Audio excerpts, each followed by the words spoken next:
Welcome to the 8th sermon of the Who Are We and Why Are We Here sermon series.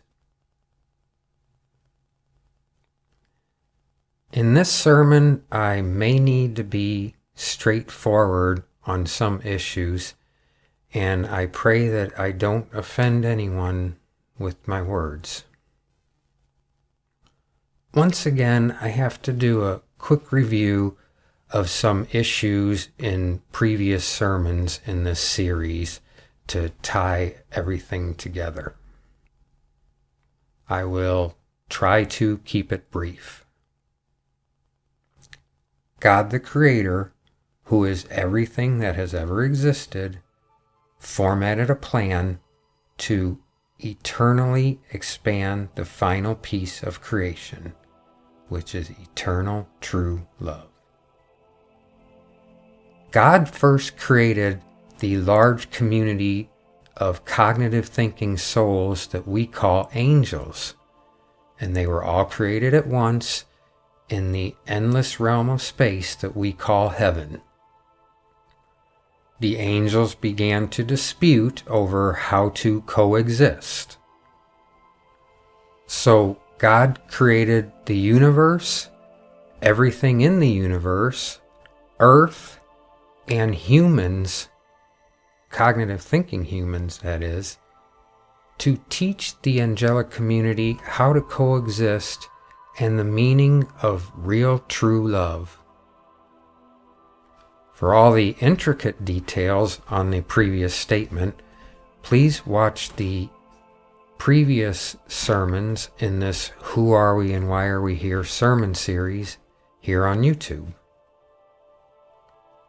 Cognitive thinking souls, both angelic and human, were created by God to form an eternal community of cognitive thinking beings or souls that have and know only real true love that is within them. Beings are souls created that possess only real true love for their Creator who gave them their existence, for one another, and for their existence in their lives. Everything that we as human beings see around us and know about life was created by God the Creator to achieve this goal.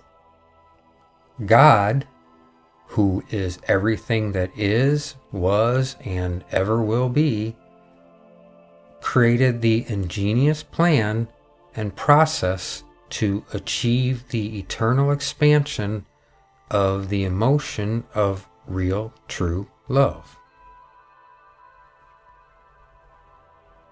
This plan was also created for God to eternally receive real, true love.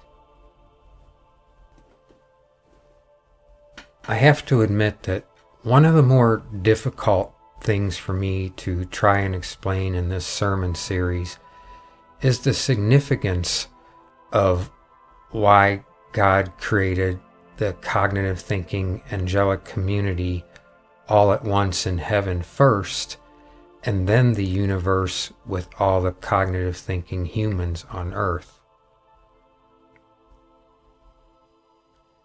And if you don't mind, I'd like to take a short moment to place a bit more clarity on the issue. Compared to the environment that we biological humans were created in, the angels created in heaven had it very cushy. How can I say this? That is a very good question. So once again, I'm going to play the best answer I can give as a human on earth card to give my response. I don't know what it's like in heaven after all the selfish things that I've done in my lifetime. I pray every day that I get to go there. I do believe in the writings of the Bible. I believe the Bible is what Christians say it is, and not just because I am a Christian. I also believe in the writing of some other ancient Christian text. It's called history. Not all ancient text is true or accurate. I decide what I want to believe is fact or fiction. I do believe that the Bible is fact, and this is one of the ways that I defend the accuracy of the Bible. Sometimes when you start a new job, one of the first things you do is get a copy of the company handbook. This book is for you to read and learn all about the company and what you are expected to do there. I don't believe that any God would create us cognitive thinking humans, place us in the harsh environment of Earth, and then let us run around and try to figure things out on our own with no guidance. The Bible is our handbook for life and existence. Basic instructions before leaving Earth. Like any good Christian minister, I have a whole sermon on the Bible, so I'm going to move on now. What I do know about heaven is this. 1, there is no pain in heaven. 2, the angels live there in spiritual form where they were all created at once. And 3, the Bible says that heaven is a beautiful, perfect, awesome place. Considering that God lives there, this would only stand to reason. I don't know what angels do in heaven to entertain themselves other than watch us humans. I can see how that can be entertaining. I also do know that the angels in heaven are worshiping and praising God, their Creator. So I'll stand behind my statement that heaven is a cushy place. Earth, not so much. God first created the cognitive thinking angelic community all at once in spiritual form in the luxury of heaven. In spite of the way that they were created and that they were living and evolving, one of their highest rankings still found a reason to question and contradict God, their Creator.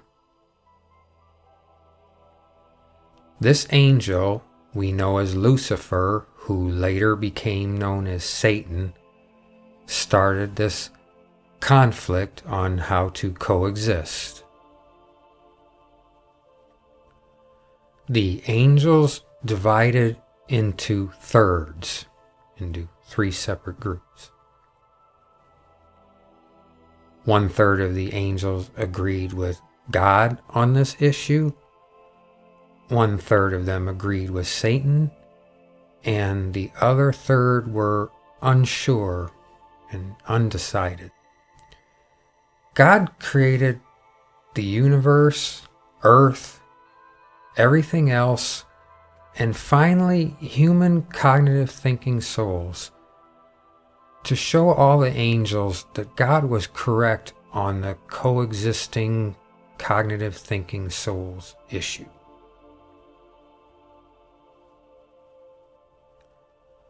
By watching the humans live their lives in the humans' harsh conditions and given limited interaction with the humans, the angels were learning about coexistence among cognitive thinking souls and real true love. The angels were also witnessing the humans experience feelings and emotions that were new to them.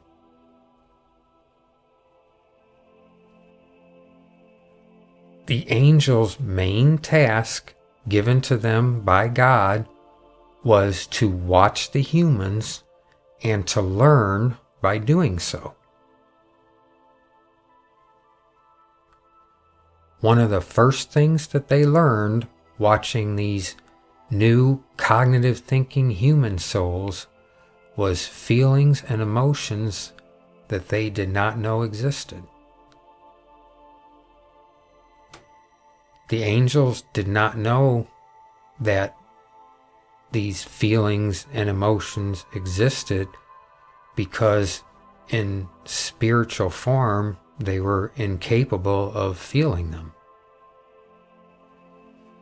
I hope that I'm giving some clarity on the genius of the reason of the separation of the creation of the two different cognitive thinking souls. And the reason for why each human and angelic was created as it was and created in the chronological order that they were created. God first created the cognitive thinking angel in the paradise of heaven in spiritual form.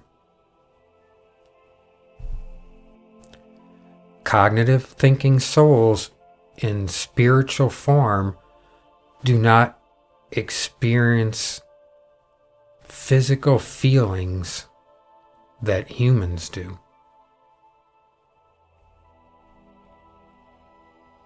By watching the humans and seeing them experience feelings that they did not know exist, like pain and hunger and fear and death, and how these feelings influenced human emotions, the angels were definitely learning. Remember that each angel is its own individual cognitive thinking soul with their own individual thoughts, emotions, and personalities. Each one of them has the ability to make their own decisions, all trillion plus of them. Watching the human cognitive thinking soul live their existence in the universe on Earth in humans' harsh conditions is how God taught God's angels about coexistence and eternal true love. All angelic cognitive thinking souls were created at once.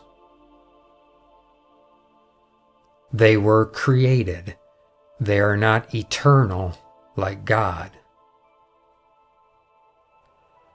Not all angelic souls will exist for eternity.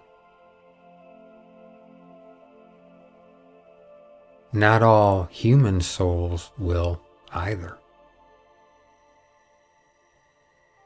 Give you a scientific explanation of this. Everything that has ever been created has been created by God. God is everything condensed into one being. God used the energy that was within God to create everything that has ever existed. God has the power to recall this energy from anywhere at any time. which angels get to exist for eternity and which don't. The angelic soul is subject to judgment. The human soul is also subject to judgment. But the human soul is not judged by the same set of circumstances as the angelic soul is.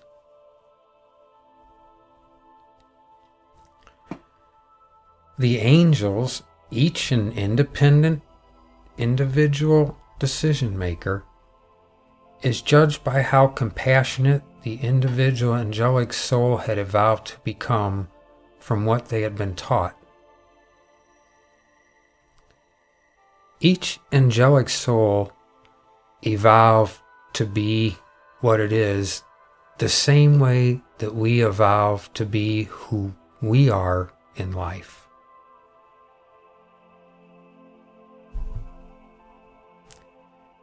In spite of what each angelic soul learned and experienced in its existence, each one made the final decision on who they were and who they wanted to be.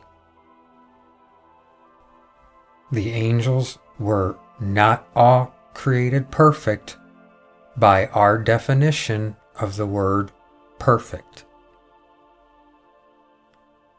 The totally selfless angels, whose souls contain only real true love, and learned that real true love is what it takes for multiple cognitive thinking souls to coexist eternally, are the ones judged worthy of the gift of eternal existence. The sad thing about human and angelic cognitive thinking souls is that for some reason that I may never be able to explain, some never find a way to feel more love for other souls than for their own.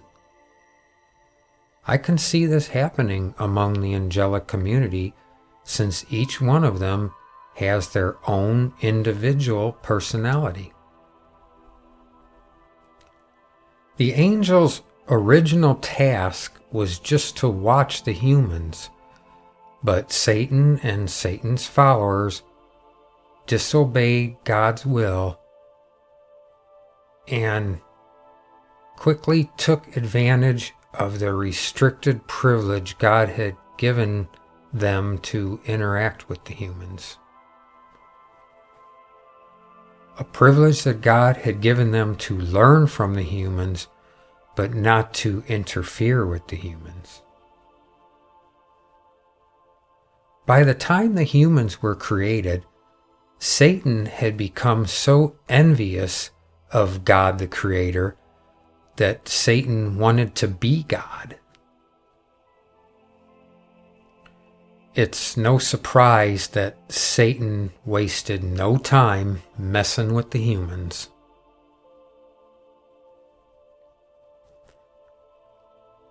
I wonder how much Satan and Satan's followers knew how much defying God would hinder their chances of eternal existence, and just how much of an issue that it really was to them. Good news and bad news. The good news is that all human souls that ever existed will all be judged at the end of all of their existence. The bad news is that the angels have already received their judgment. The angels were all created at once and have had more than enough time to learn what they needed to learn and evolve to be the soul that they are. Satan and Satan's followers know that they will not be existing for eternity. They know that they were wrong and that it's too late for them. Satan and Satan's followers know that other angels will be existing for eternity. They also know that many human souls will receive the gift of eternal existence.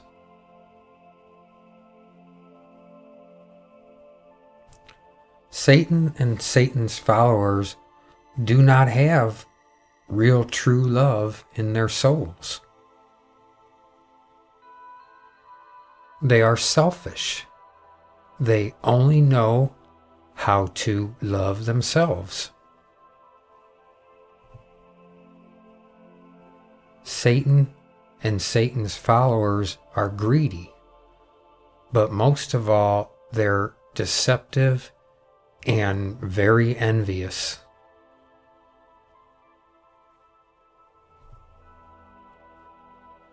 Satan and Satan's followers know that they will not be existing for eternity, so they now entertain themselves with the destruction of humanity. They direct their anger toward God for this decision by doing everything they have the limited power to do to impede the number of human souls that will make it to eternity. This is their revenge on God for their failure and for the decision that they will not be existing for eternity. The destruction of humanity. But their power over our souls and our environment is limited. God's angelic community has the same access to our souls and our environment as they do. God's angelic community and their interactions with humans, or what we call guardian angels, gonna make that another future sermon subject. God gives each of us cognitive thinking human souls the opportunity to find real true love for our souls with limited interference to each earn our place in eternity.